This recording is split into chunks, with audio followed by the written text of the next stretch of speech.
علامہ امینی کہ آپ کی صلواتوں کے درجات میں اضافہ فرمائے. صلی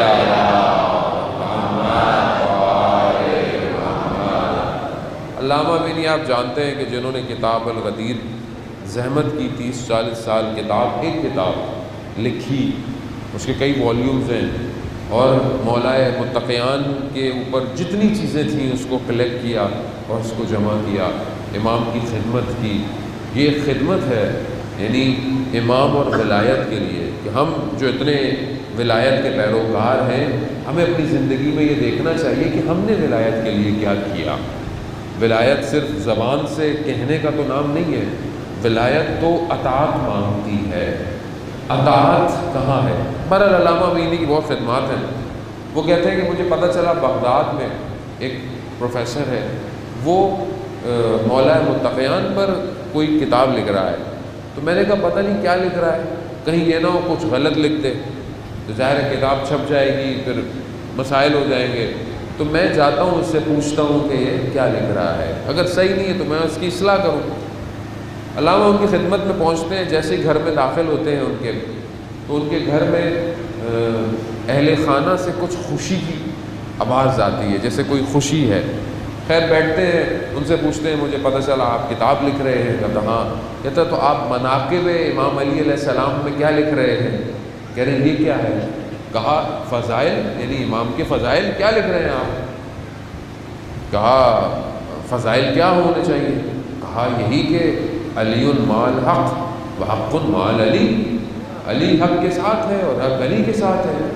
تو وہ پروفیسر کہنے لگا خوب یہ تو کوئی فضیلت نہیں ہوئی، یہ حدیث تو حضرت عمار کے لیے بھی ہے کہ عمار مال حق و حق المال عمار.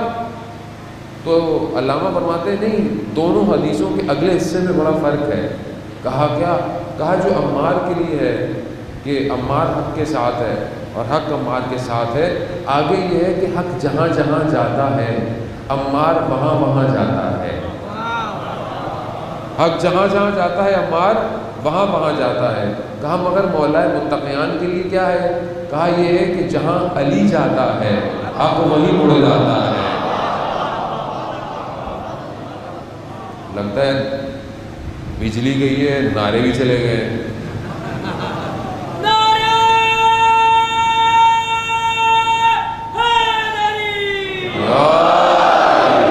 کیا زمانہ آ گیا ہے، نعرے کہہ کے لگوانے پڑتے ہیں. بھائی ہم لوگ ایسے مولانا نہیں ہے کہ نعرے لگانے میں ناراض ہوتے ہیں. یہ نعرہ ہی تو ہے جو آسمانوں میں پہنچ رہا ہے. یہی تو نام ہے کہ جس نام سے دشمن کو صدیوں سے مسئلہ ہے اور مسئلہ رہے گا. کیوں؟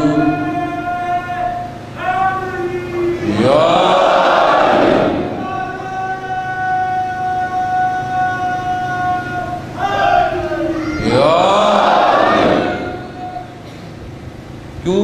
کیونکہ بہرحال حق چیز ہی ایسی ہے، ہر کوئی اس کو ہضم نہیں کر پاتا. ولایت آسان نہیں ہے. تو کہا میں نے جب ان کو یہ بتایا تو وہ پروفیسر کھڑے ہو گئے. کہا کھڑے کیوں ہو گئے؟ کہا آپ نے بات ایسی کی ہے انسان اس میں کھڑا ہو جائے. تو خیر کہتا میں نے ان سے گفتگو کی اور ان کو مطلب میں جب یقین ہو گیا کہ اب یہ صحیح چیزیں لکھیں گے میں نکل لیں. جب میں جانے لگا تو میں نے کہا کہ جب میں آپ کے گھر آیا تھا تو آپ کے اہل خانہ سے خوشی کی آواز تھی، کیا تھا؟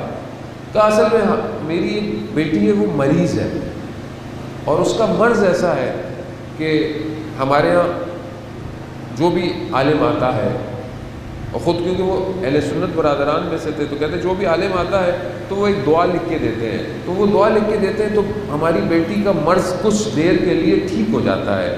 تو جب آپ آئے تو ہمارے گھر والے سمجھے کہ وہی شیخ آ گئے ہیں تو ہمارے یہاں خوشی ہوئی. تو انہوں نے کہا کہ اگر میں بھی کوئی دعا لکھ کے دے دوں آپ؟ کہتا ہاں کوئی نہیں. انہوں نے پرچہ اٹھایا، اس پرچے پہ علی لکھا اور اس کو بند کیا اور کہا کہ یہ اپنی بچی کے پاس رکھ دیجیے گا. پھر مولا سے متصل ہوئے، کہا مولا ایک حوالہ بھیجا ہے، اگر صحیح نہیں ہوئی تو لوگ کہیں گے پرچی میں کیا تھا. اب آپ جانے اور بچی جانے. یا اب جب چلے گئے، خیر بعد میں انہیں پتہ چلا کہ بچی کے مرض ہمیشہ کے لیے ٹھیک ہو گیا۔ اب یہ نام ایسا ہے، یہ بڑے بڑے مریضوں کو صحیح کر سکتا ہے، لیکن جس دلوں میں نفاق ہو وہ مرض اور بڑھ جاتا ہے، تو پریشان